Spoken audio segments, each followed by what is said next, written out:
Mari Bapak Ibu kita membaca dari ayat yang ke-10.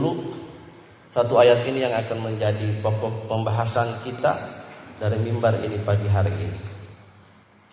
Akhirnya hendaklah kamu kuat di dalam Tuhan, di dalam kekuatannya. Finally be strong in the Lord and His mighty power. Mari kita tunduk kepala sekali lagi. Roh Kudus, firman-Mu di dalam Yohanes pasal yang ke-16 ayat yang ke-8. Kau berkata bahwa jika Roh Kudus datang, maka Kau akan menginsafi dunia akan dosa, sehingga kami mengerti bahwa kami orang berdosa yang sudah ditebus. Karena itu kami berjuang untuk menjadi serupa dengan Engkau. Dan yang berikut adalah Engkau menginsafi dunia akan kebenaran, sehingga firman yang kami bawa hari ini merujuk kepada pribadi Engkau Tuhan, dan menyadarkan kami, menginsafi kami akan penghakiman, penghukuman, bahwa akhir dari kehidupan ini adalah pengharapan eskatologi, bahwa semua kami akan menghadap tahta pengadilan Allah untuk mempertanggungjawabkan hidupnya, baik itu perbuatan kami yang jahat maupun yang baik. Karena itu biarlah kami belajar kebenaran pagi hari ini. Kami hidup di kalender Masehi 360 hari tahun 2009. Kami sudah melewati 365 hari. Karena itu firman Tuhan dalam Mazmur berkata bahwa ajarkan kami menghitung hari-hari hidup kami, supaya kami berlaku bijaksana. Karena Petrus juga berkata bahwa hidup ini seperti buru-buru yang berlalu. Roh Kudus tolong kami. Seberapa di antara kami yang hadir hari ini, kami mengerti Tuhan bahwa fokus ibadah kami bukan kepada gedung, bukan kepada bagusnya ruangan, musik, penyembahan, semua adalah aksesoris. Namun pengertian kami yang benar dalam ibadah adalah dibangun atas kebenaran firman Tuhan di dalam nama Tuhan Yesus. Amin. Bapak Ibu yang dikasihi, terima kasih. Shalom. Mari seberapa kami yang hadir hari ini, kita belajar dari Efesus pasal yang ke-6 ayat yang ke-10 ini. Dalam versi bahasa Inggris dibilang begini, walaupun kita sedikit tapi tinggal di Bali, kita belajar bahasa Inggris tidak apa-apa. Finally be strong in the Lord and His mighty power. Akhirnya, kita lihat kata akhirnya Bapak Ibu dan anak-anak. Kata akhirnya itu berasal dari kata Yunani yang artinya loipon. Sama-sama katakan loipon. Bahasa Yunani bilang begini, loipon endunamos, artinya finally. Kata finally itu artinya akhir. Jadi kesimpulan Bapak Ibu dan anak-anak dari remaja yang dikasihi oleh Tuhan Yesus, kesimpulan dari kitab Efesus yang Paulus tulis di bawah understanding illumination of the Holy Spirit, itu finally be strong itu artinya akhir dari segala sesuatu yang kita kerjakan. Finally, from what? Akhir dari perjuangan hidup kita. Akhir dari segala aktivitas. Akhir dari segala sesuatu yang kita kerjakan. Tentunya kita membutuhkan hasil, result. Bapak Ibu, kalau kita membaca tulisan-tulisan Rasul Paulus, bahkan kita membaca Injil, Tuhan Yesus selalu menggambarkan tentang hasil akhir daripada sebuah perjuangan, the fighting of life. Hidup ada dua. Yang pertama disebut bios. Katakan bios. Bios itu adalah the daily life. Jadi kita hidup, kita bekerja, kita mendidik anak, kita menikah, punya anak. Anaknya besar, dewasa menikah, kita yang sudah tua, kita meninggal. Siklus hidup, itu bios. Yang kedua adalah soe. Kita hidup di dunia hari ini, kita bekerja seperti orang biasa. Punya pekerjaan, entah sebagai ASN, aparatur sipil negara, seorang wira swasta, bisnismen. Tetapi ada Tuhan di dalam hidup kita, itu yang membuat kita berbeda. Karena Tuhan berkata bahwa Tuhan akan membuat perbedaan antara orang yang beribadah dan tidak beribadah. Apapun jenis pekerjaan kita, mau kerja apapun, Jangan pernah melupakan the God factor dalam kehidupan kita, karena itu sangat penting sekali. Keberadaan Allah dalam kehidupan kita, kehadiran Allah dalam kehidupan kita. Karena itu Jeffrey Chandra punya lagu bagus. Segala yang terjadi lebih mendekatkanku, mengenal akanmu selalu. Dalam kehidupan kita apapun, every part, every area of our life, from our life, there must be God. Harus ada Allah di dalam. Perhatikan kata finally. Injil menggambarkan bahwa pekerjaan-pekerjaan yang kita lakukan harus ada hasil. Seperti seorang petinju, dia menggambarkan seorang atlet yang berjuang.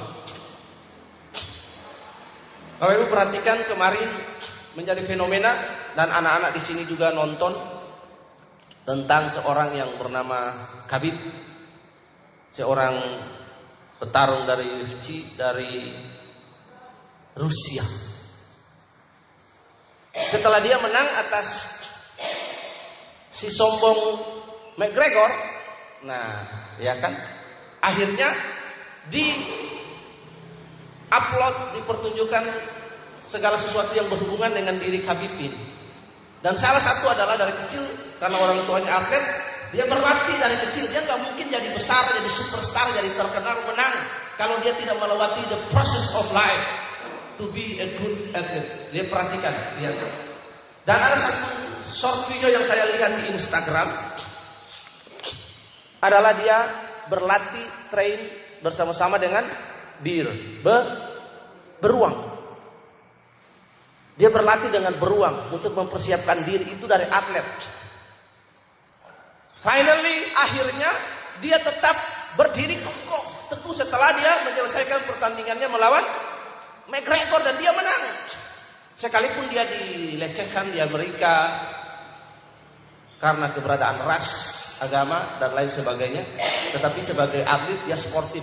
Saya memandangnya sebagai sportif, dan saya memuji sikapnya dia luar biasa, attitude-nya, dia bertarung luar biasa. Bukan, ya memang itu ada trik di balik entertainment, tapi kita lihat originalitasnya dia, sikap, attitude-nya baik luar biasa, dan akhirnya dia menang. Nah itu atlet, setelah dia bertarung dia harus tetap berdiri teguh. Itu atlet. Kemudian Tuhan mengumpamakan tentang petani. Ada proses untuk membajak hutan, membuka ladang. Setelah membuka ladang, ladang dibakar atau ladang digemburkan. Di Amerika sudah canggih pakai traktor, digarap, digemburkan, lalu setelah itu ditanam. Dilihat musim dan waktu, dicari jenis pupuk yang tepat, jenis tanaman yang tepat. Kemudian hasil daripada akhir itu, petani menantikan hasil akhir dari yang dia kerjakan. Perhatikan di sini. Injil juga mengajarkan hal yang sama, bahwa hidup kita, yang kita hidup hari-hari, kehidupan itu adalah ladang. Bapak Ibu perhatikan. Akhirnya atau loipon endunamos atau finally adalah kesimpulan dari akhir hidup. Nanti akhir hidup kita, apakah kita kuat di dalam Tuhan? Maksud kuat dalam Tuhan bukan berarti kita secara fisik, enggak. Lalu jadi orang terkuat, tidak. Tapi kuat di dalam Tuhan di sini adalah kuat di dalam pengertian akan Tuhan. Bapak Ibu perhatikan, di sini dikatakan dalam Hosea pasal 4 ayat yang ke-6. Alkitab berkata bahwa my people is perished because they have the knowledge of God. Umatku binasa karena mereka tidak punya pengetahuan akan Allah di situ. Jadi kuat di dalam Tuhan adalah kuat di dalam pengenalan akan Allah, kuat dalam understanding kita akan pengenalan akan Allah. Pengenalan akan Allah berbicara tentang mengasihi Allah.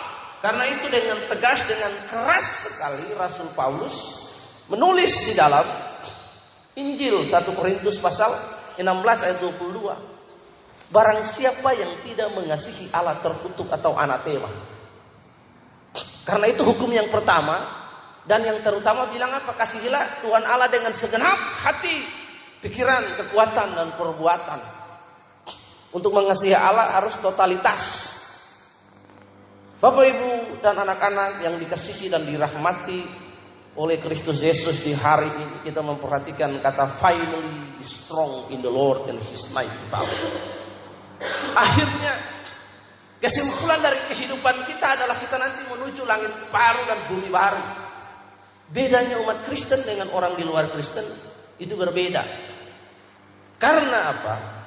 Bapak Ibu perhatikan, akhir dari hidup kita ada pengharapan eskatologis bahwa akan ada hidup kekal. Tuhan janji, aku pergi menyediakan tempat bagi kamu. Tapi untuk dapat tempat itu kita harus berjuang. Tuhan berkata bahwa mau masuk surga harus melewati jalan yang sempit. Jalan yang sempit itu adalah perjuangan hidup kita, fighting di dalam life. Kuat dalam Tuhan dalam pengertian menjadi serupa dengan pikirannya, menjadi serupa, menjadi to be like Christ, menjadi kuat dalam understanding, tetap di dalam Tuhan. Finally be strong in the Lord. Kuat dalam Tuhan artinya dalam pengertian, dalam karakter, bukan dalam power, bukan dalam kuasa. Finally be strong in the Lord. Hari ini kita sudah melewati kalender Masehi. We pass away the 5 days behind us. Perhatikan di situ. Kita sudah melewati 5 hari. Mazmur berkata bahwa ajarlah kami untuk menghitung hari-hari hidup kami, supaya apa? Kami berlaku bijaksana, to be wise. Ajar kami Tuhan menghitung hari-hari, agar kami beroleh hati bijaksana. Ajar kami Bapa jalan dalam terang-Mu. Ya. Kemudian dibahasakan dalam perjanjian baru oleh Rasul Petrus dengan bahwa hidup ini seperti buru-buru yang berlalu. Besok kita minggu kedua, bentar lagi kita buka mata, Januarinya habis, we pass away this month. Iya kan? The gone January. Kita lewat. Apakah hidup ini hanya biasa saja? Ada pekerjaan-pekerjaan yang harus kita lakukan. We have a target.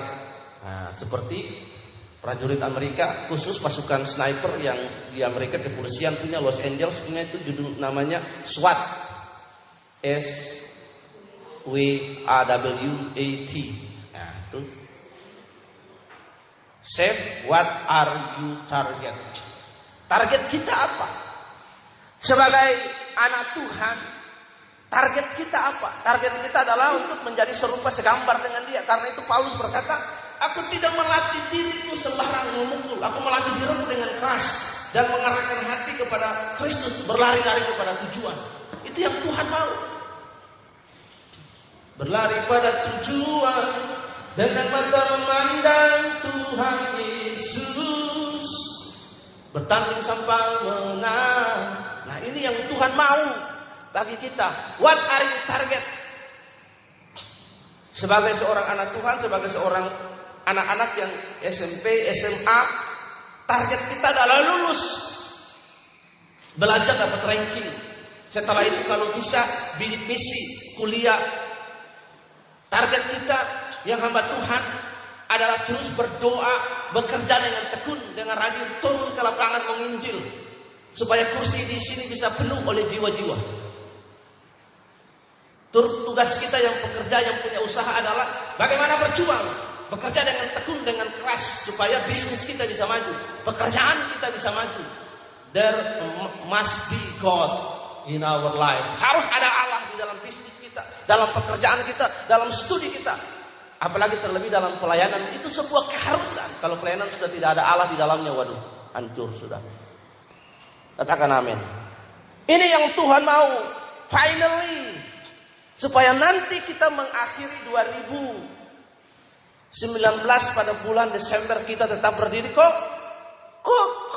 Pertanyaannya, if tomorrow never comes, jika besok itu kita tidak sampai pada besok hari, lalu penghakiman datang kepada kita, what's your question? Apa aja pertanyaan kita, apa jawaban kita? Ketika Tuhan berkata, my son, your time is off. Kita mungkin ragu-ragu, kita jawab, not yet God.